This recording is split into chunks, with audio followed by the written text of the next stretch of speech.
doing the math is so important. Like, otherwise, you don't know what's my capacity and what's like my maximum capacity and what are my sales currently. Like, that stuff is all necessary to plan your week. You're listening to the Building a Coaching Culture podcast. If you need to compete and win in the 21st century labor market as an employer of choice, this podcast is for you. Each week, we share leadership development, coaching, and culture development insights from leading experts who are developing world-class cultures in their own organizations. And now, here's your host, J.R. Flatter.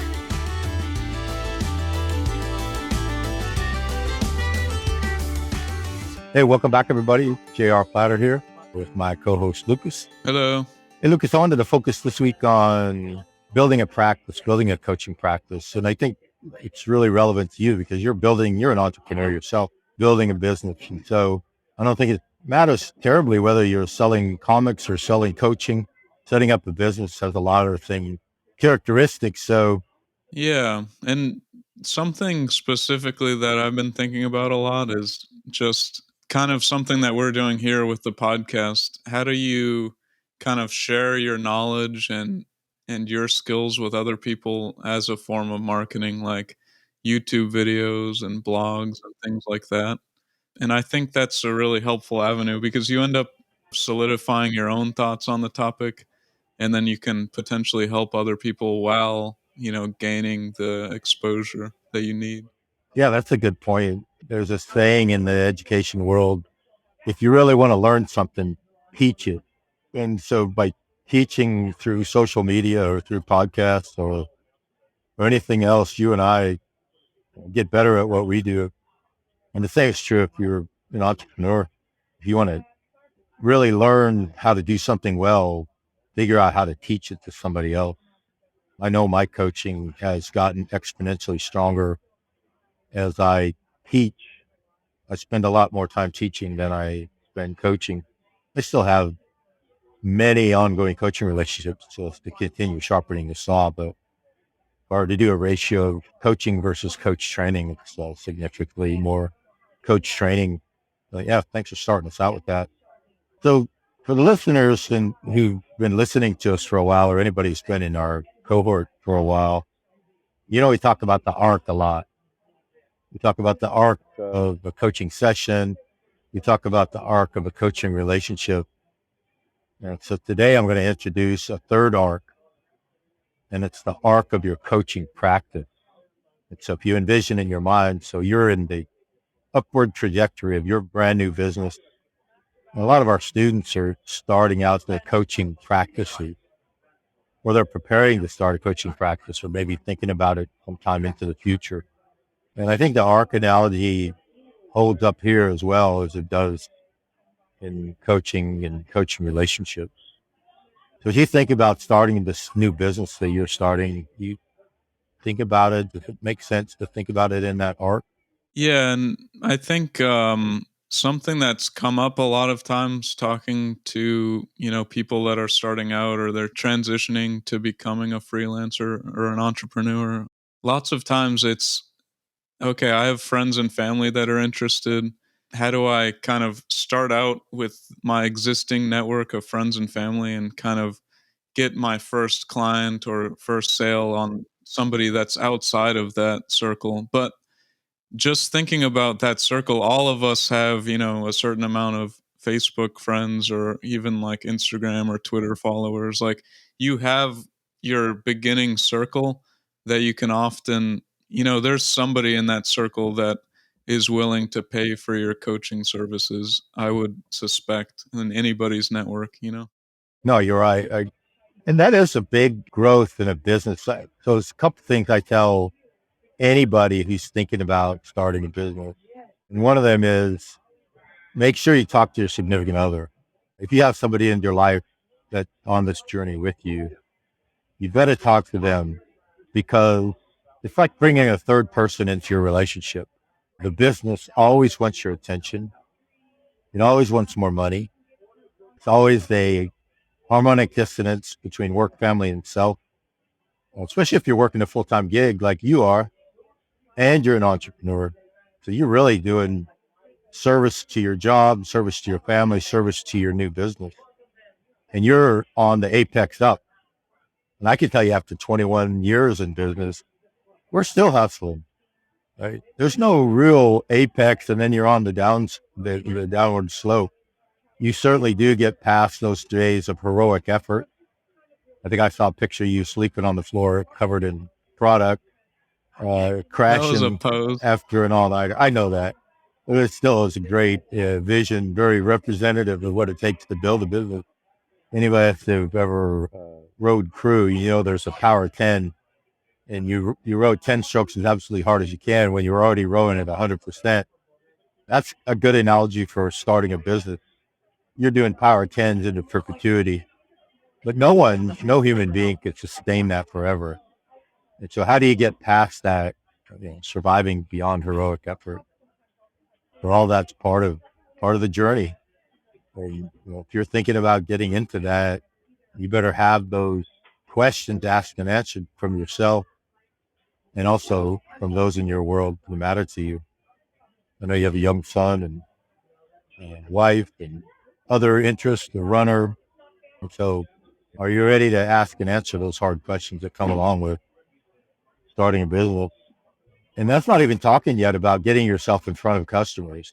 I know you just did an expo a couple of days ago, right? You lived what we're talking about several days ago, setting up a booth, selling your product for what, 4, 5, 6 hours? Yeah, it was like 4 hours. Yeah, it takes a lot of courage to do that. You get out there and say, hey, I've got something I think would be of value to you, and here's the price tag associated with that. And so I think early on in the arc of a business, you better decide that you're willing and able to be unapologetic about putting a price tag on whatever it is you're trying to sell, whether it's a service, whether it's a tangible product, or a combination of both. I think what you do is a combination of both. It's a service, but it's also a tangible product. Are you unapologetically willing and able to go around and have that conversation literally with anyone and everyone? Hey, here's my product. Here's what I'm charging for it. Here's my Stripe. Put your credit card in there and Stripe. People that live and work in a service world, and I mean service in the sense of service, servant leaders, or coming from government, coming from military, coming from some service background, maybe a nonprofit.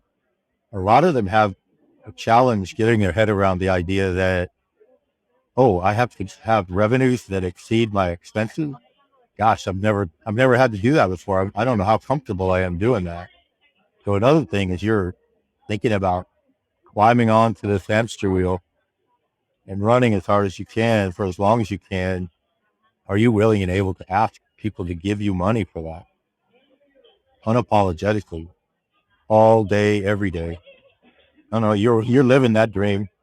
Yeah, and I think you touched on something like the mindset of, okay, this needs to generate its own money. Like everybody has their own personal finances and you might be frugal or you're a good saver or you do certain things to make sure you're not going into debt.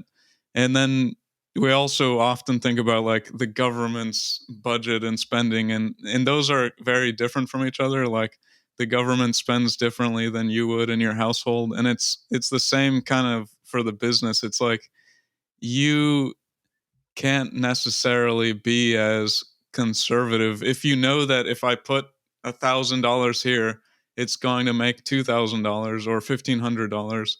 Then you kind of have to run towards that. You can't say, oh, but I don't like spending $1,000 feels bad from your personal finance brain. So it's almost like there's like this fear or this anxiety around spending money. But if you know that you're going to spend money and get a return, then you kind of have to let go of that anxiety a little bit, I think. Yeah, that's a great point. You definitely have to invest money to make money. And most of us aren't going to go out and raise money and have investors. Most of us who are going to start our own business are going to self-fund from existing discretionary resources. And again, that goes back to talking to significant others, talking to self. Are you willing to maybe sacrifice the vacation, the money you would have put toward the vacation towards this new business? Eventually, your thoughts are that you're going to have a greater ROI than what you're investing. And are you able to convince self and others that this is a good investment? Beyond that, I think the value to self is not non-existent. And so you might very purposely say, I'm going to invest time and energy in something that I know I'm not going to get a dollar, a gigantic dollar investment return, but it brings joy to me. It's part of myself. Some people golf, some people run, some people play music for self. You could actually choose to run your business for self. At some point, you might run out of discretionary funds if expenses exceed revenue for a long time. But again, that's a personal decision that you make. A couple of practical decisions, and I borrow a lot of this from Brian Elwood, our good friend Brian Elwood, in Nail Your Niche. If you haven't read that book, I strongly recommend you do. You know, who are you selling to?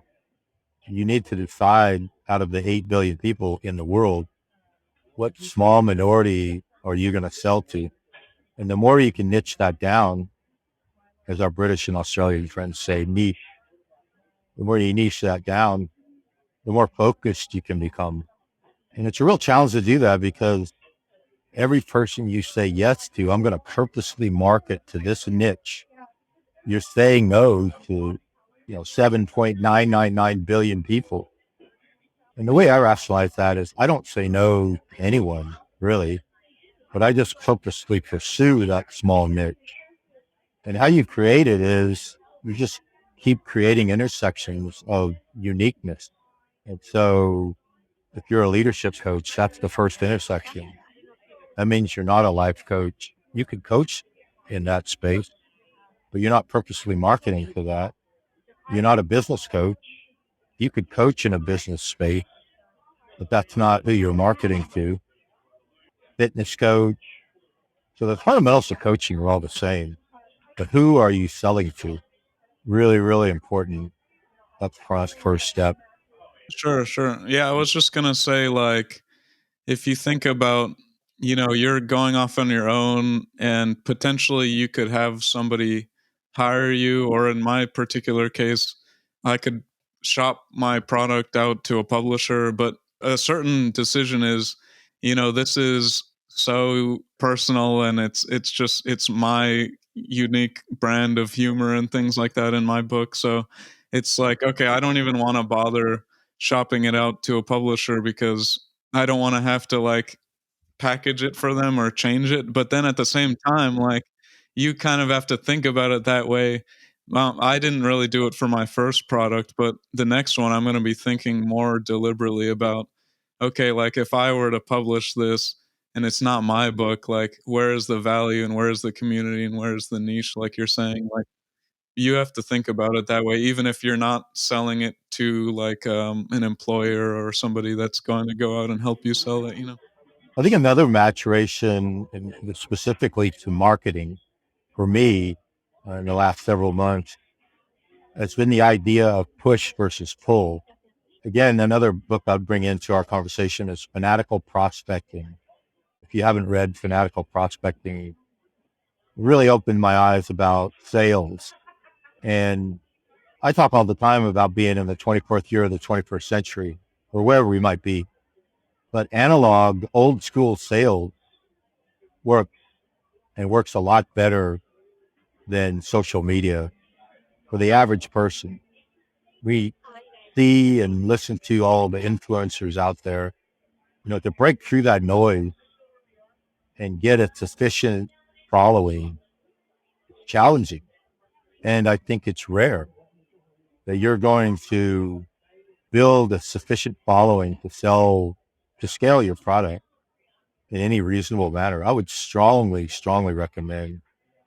And I know Jacob, your brother, beat me up for years over this because I need to build a social media platform. We need to build a presence. I need to. No, he would calmly tell me, you need to go back to traditional sales, get a channel of traditional sales established, and then think about social media. probably for 3 or 4 years, was like, no, that's wrong. You're old school. I'm the boomer. I know better. But yeah, that old school analog push works a lot better than pull. And push is picking up the phone and calling people. Push is getting out of your chair and going to meet with people. Push sales are going to conferences and meeting people. You can go to virtual conferences and engage virtually, but it's you pushing your product out rather than sitting and waiting for somebody to find you in the blogosphere and get attracted to you and buy you. I see you nodding your head. I know you and I've gone through this journey with Google ads and Facebook ads and LinkedIn, and I'm on all those places. Don't get me wrong, but I've had my greatest success pushing and not pull. Now, at some point in the maturation of my business, that might happen, but it's not here yet. And I've probably been in the social media space for 5 years. And I could clearly say 99.9% of revenue that I've experienced has come from somebody I met through a referral of another human being through a human to human engagement outside of social media. What have your experiences been?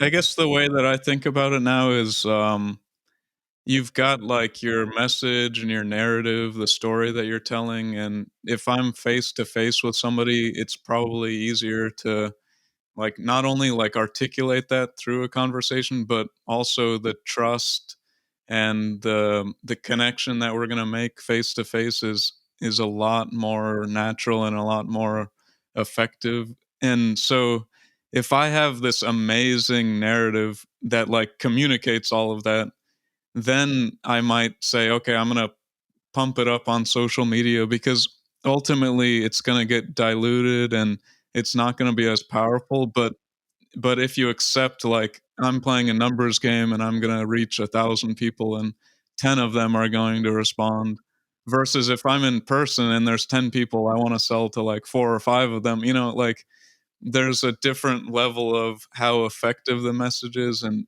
thus like how powerful it's going to be. So you just have to play the numbers game on social media, especially if it's not paid advertisement, it's just organic. Yeah, and I think in that path, niching is even more important. Is that message resonating with that sliver of the population? And we haven't even talked yet about, and I think it's important to talk about getting paid. How are you going to charge people and how are they going to pay you? There's a lot of different platforms out there. One that pops immediately to mind in the freelance market is Upwork. I know neither you or I are on Upwork. I have a platform out there, but I've never earned a penny of revenue through it. You can get your own Stripe account and push out Stripe landing pages. You're going to pay a fee to Stripe as well. I think in the digital world, in the freelance world, you're going to pay somebody to help in that, some third party to help you do that. But you have to figure out which of those you want and which works for you and have that ready. Because if you have a conversation, they say, yeah, I want some of what you got. How much does it cost?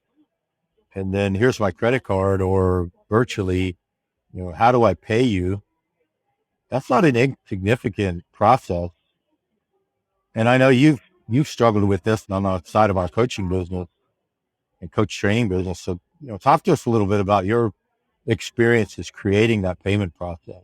Yeah, so and this kind of goes back to the like the sweat equity that we kind of touched on earlier. It's like if somebody says like, "Oh, I'm going to set up a payment platform and you can go on this site and click to pay and then it's going to go here and then you're going to track it this way." You might be spending like a significant amount of money to set that up, or you kind of have to look at these services and say like which services are powerful enough to get me going at my level of technical competence or just like competence at setting up IT services. So for me, I had a site similar to the Two Roads site that we had set up. I had learned enough through going through that process to kind of repeat it for myself, and then yeah, definitely using Stripe, and then in person using Square, which is just like a card reader.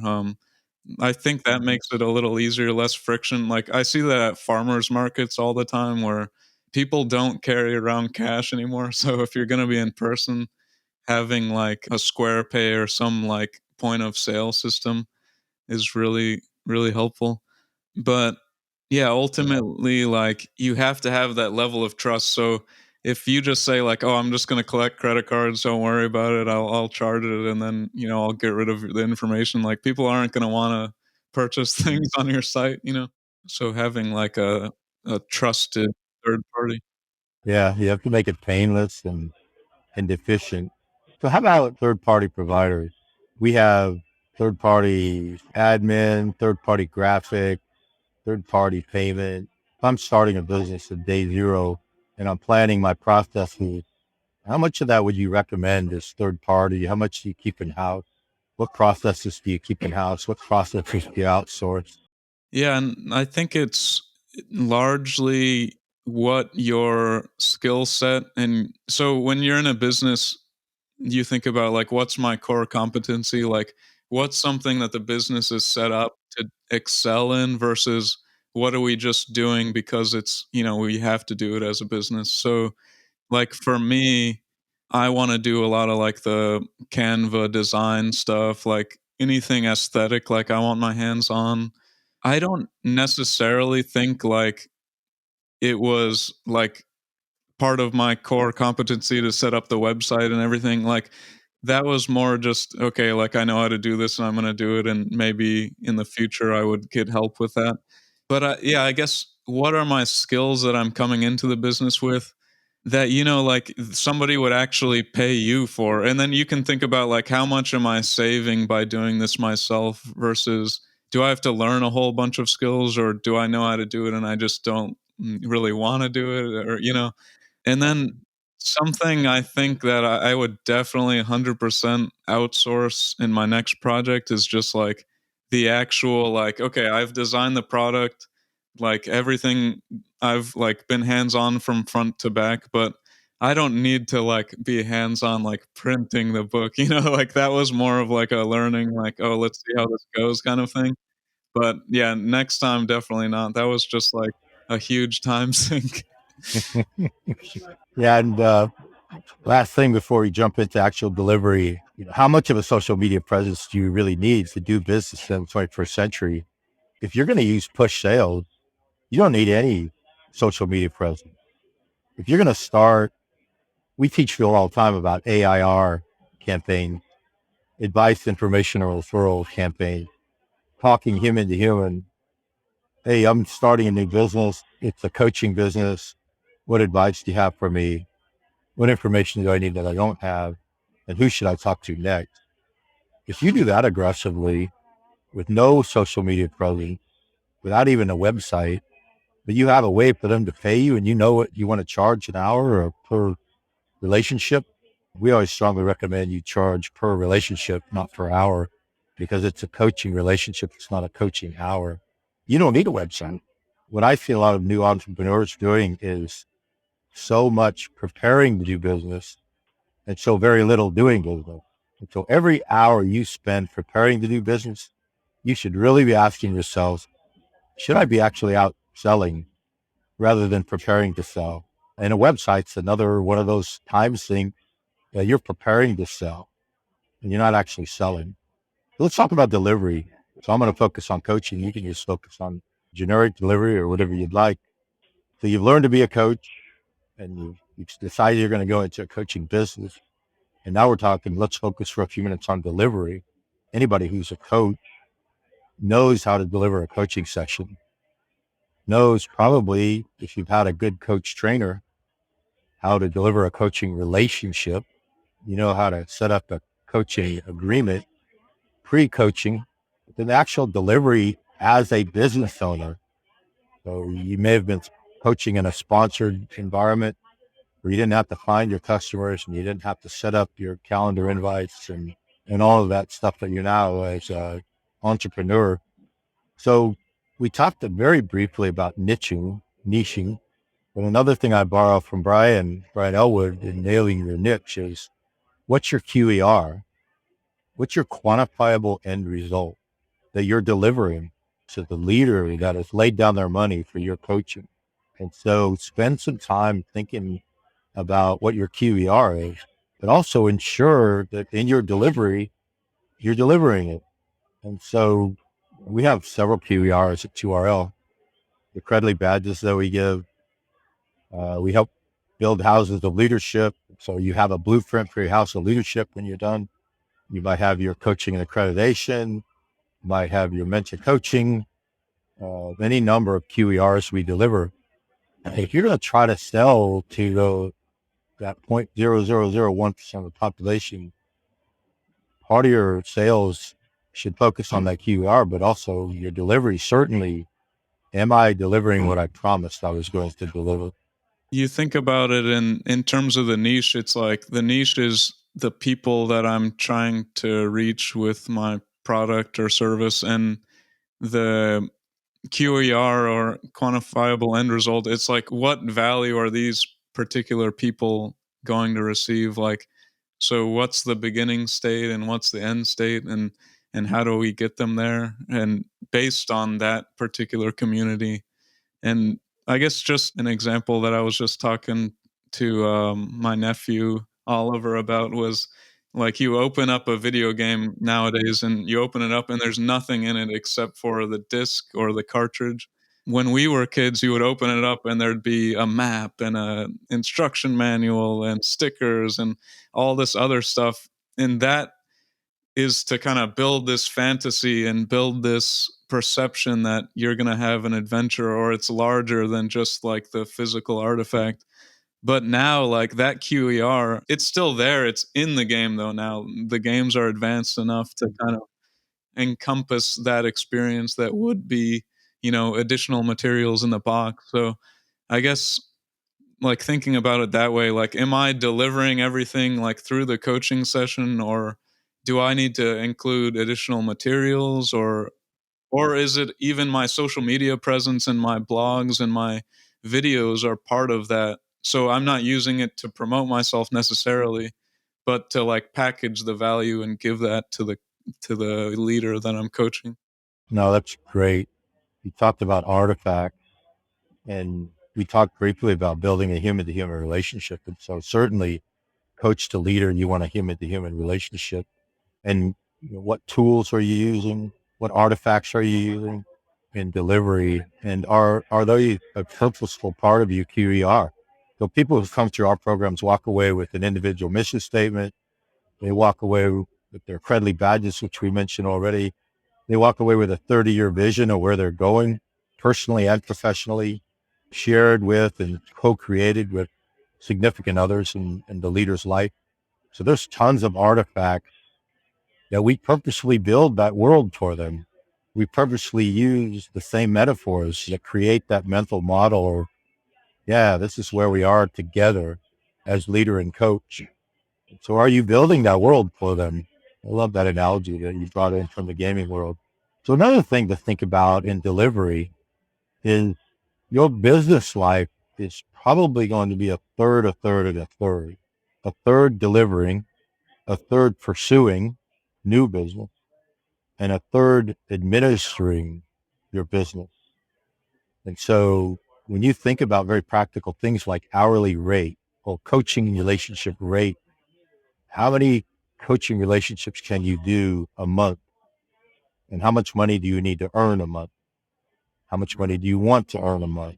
So the average work year is 2,000 hours. I round up to make the math easy. 40-hour week times 50 weeks is 2,000 hours. Give yourself 2 weeks off.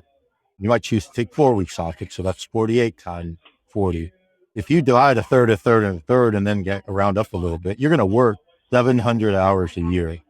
Earning, you're going to work 2,100 hours a year, probably, as an entrepreneur, probably a lot more. But let's say 700 hours a year that you're going to earn money. And if you have a number in your head of, I need to earn this to sustain my family, to sustain my household, let's say it's $200,000 a year, because you're going to pay your own taxes. You're going to pay an accountant. You're going to pay maybe a lawyer. You're going to pay for insurances. So all that has to go into that number. And so you divide 7 into 200,000, and that's the number you need to earn per hour. And so if it's a 12-hour relationship, then that's the cost of the relationship. And so are you doing that math as part of your delivery? It's not probably as big a number as people think it needs to be. Doing the math is so important. Like, otherwise, you don't know what's my capacity and what's like my maximum capacity and what are my sales currently. Like, that stuff is all necessary to plan your week, you know? And I think that's another one of those analysis paralysis things where you could look at an MBA book or like, you know, websites that are Investopedia has stuff that can help you with that. But ultimately, I would say that like that kind of needs to happen concurrent with like your first delivery or your first real sale because you need to get the dollars so that you're modeling something accurately. If it's all just numbers and the model's not based on any concrete evidence, then you're going to spend a whole lot of time like speculating like and not necessarily like moving forward, I think. Yeah, you're not going to work 700 hours your first year either. Yeah, it is absolutely necessary. So a lot of us probably need a lily pad strategy. So a lily pad from full-time employment to full-time entrepreneurship. And you need a mindful plan to get you from working full-time for somebody else to working full-time for yourself. And so as you write your business plan should include, if you're going to have to lily pad from full revenue and somebody else's dime to full revenue on your own dime, what does that look like? So doing the math, if I want to earn 200K a year and I'm going to work 700 hours in that year, like 285 an hour, which might give you a little bit of sticker shock. But if you're a good coach, you're going to earn 285 an hour. You can probably earn a lot more of that as you get your reputation built, get your practice built. And when you think about delivery, I know from my own experiences, managing my energy now is as important as managing my work. And as your calendar fills up and you need to earn more money, you have to charge a higher rate. You're not going to run faster on the hamster wheel. So 285 is probably your starting point. If you're just getting started in business and you're lily padding and you're not anticipating working 700 hours that first year, say 200 hours a year at $100 an hour, just to get the revenue flowing, and then build it up to 285 as you lily pad out. Each of us is going to have to build our own plan. So last thing I'll say on delivery is, are you adding an adjective to your coaching? So the fundamentals you and I teach, or we teach coaches, are relevant across the entirety of coaching, no matter what adjective you might put on the front of that. And actually, you need to be careful, thoughtful, I should say, as you put an adjective on the front of your coaching. I'm a leadership coach largely. The coach training we provide tends to focus on leadership coaching. Every organization you're in requires leadership, whether it's nonprofit, for-profit, government, non-government, military, non-military. You need leadership. If you're a life coach, if you're a business coach, choose to put one of those adjectives. We have people that do DE&I coaching. I have a gentleman that I'm working with who's equity, he focuses on equity. You can put any adjective you want on the front of your coaching title, and it's a way of niching, actually. Could be another way of differentiating yourself in the marketplace. That's great. But just be very mindful about you're doing it on purpose and you're not overly coloring your coaching with that adjective. So if I hired you as a business coach, we would talk about it in the coaching agreement. And then I would have expectations as we go through our coaching. And we're probably going to talk about how to build a business. You're going to give me tools. You're going to introduce me to people that are focused on business. But at the same time, you're not giving business advice. That's not what a coach does. You're not guiding them to water and saying, here's something you absolutely must do. That's not what a coach does. There are other people in the world that your coaching can help them discover. And to some extent, it goes back to the coach-leader relationship. Are you keeping that intact? Any last thoughts on delivery as we move ahead? I like to think about that adjective coaching a lot because, like you said, it's almost in a way it can be like antithetical to the whole idea of coaching. If you're kind of like, okay, we're going to be talking about these things. I think maybe like a more balanced approach, maybe in that initial coaching agreement, if I'm like a fitness coach, let's talk about what your fitness goals are. What are some of the barriers now? Because maybe I'm a fitness coach and this particular leader or client, they have an issue with it's like all about the health and fitness, but then another person, it could be about their time and their work family balance. And so depending on like where the leader is, I think they're going to have different outcomes, different QERs. So it's really like I'm going to market it in a particular way because I want to reach my niche. But in that first conversation, we kind of have to settle on like, okay, what are your goals? What is success? Maybe you even have like some particular QERs that are just specific to that adjective. So if it's fitness, maybe we have more artifacts that are workout related and schedule related. But if I'm a leadership coach, those aren't going to be relevant. So I guess I think about it in terms of like, what's the framework around the coaching versus like, I don't want to change my coaching in the session necessarily. Yeah, I think fitness coaching is a good example of putting an adjective in front of coaching. And for those of us who might be new to our podcast, there is no connection between an athletic coach and a leadership coach, or the kind of coaching you and I teach or practice. But a fitness coach, they have a very specific outcome, and that is your personal fitness that they're coaching with you. And they're probably not coaching you on how to do the exercises, but certainly exercise is probably a tool that they employ. Diet is a tool they will almost certainly employ. And so a fitness coach who's a leadership coach like you and I are has to be very thoughtful about approaching that line between coaching and advising.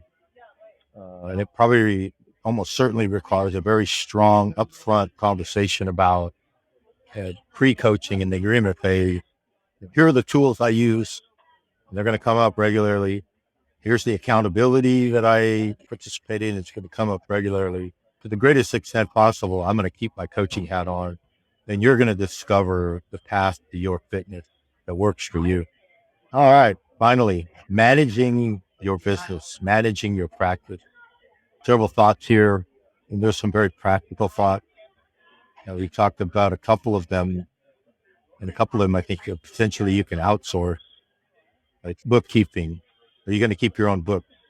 If you're a one-person shop and you're a sole proprietor or a one-person business, still something you have to do.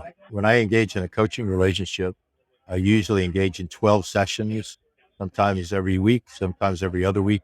And the simple act of counting up to 12 is burdensome for me. It might be relatively simple for the rest of the world, but I'm trying to keep in track of where I'm coaching this dozen people in this particular B2B engagement. And where am I with this one? And where am I with this one? And it's not simple. So it gets complex pretty quickly. It's something that you need to be very purposeful about. Marketing, how are you getting your product out there? How are you getting your voice out there? I strongly, strongly recommend a strong mix of old school and new school. For most of us, old school is the path to revenue, real world connection to a human being. Maybe social media you can build over time, but the average person that's starting a business, it's going to be old school selling. Insurances, different localities, different cities, different states, different countries have different requirements for the insurances that you need as a coach, as a business owner. I strongly recommend some level of liability insurance, irrespective of who you're engaged with and where you're doing it. Because the main reason you incorporate is to protect you, the individual, and your family. Think about how do you create that protection. A corporation is one way, but liability insurance. Over our 21 years in business, we've been sued a couple of times in what I would call nuisance lawsuits. no standing, but nonetheless, to defend yourself costs five or six or $700,000 an hour. And so it's not free. Taxes, what are the taxes you need to be setting aside and build into your rate? A CRM, right? A customer, what's the CRM stand for? I use the word all the time. I don't even know what the acronym stands for. Customer relationship management. So just managing a CRM, if it's an Excel spreadsheet, if you'd use a third-party CRM, that takes a lot of time. So looking back to this a third, you're going to be lucky if you get away with just a third of your work time managing your business. And oftentimes it's the part that really crushes us and doesn't allow us to go do the other two, the finding and delivery. Yeah. And I guess my first thought that comes to my head is like your capacity or your personal ability or interest in one of these things, that doesn't necessarily correlate to how necessary it is. So, oh, I'm not interested in accounting. I'm not interested in inventory. I'm not interested in insurance.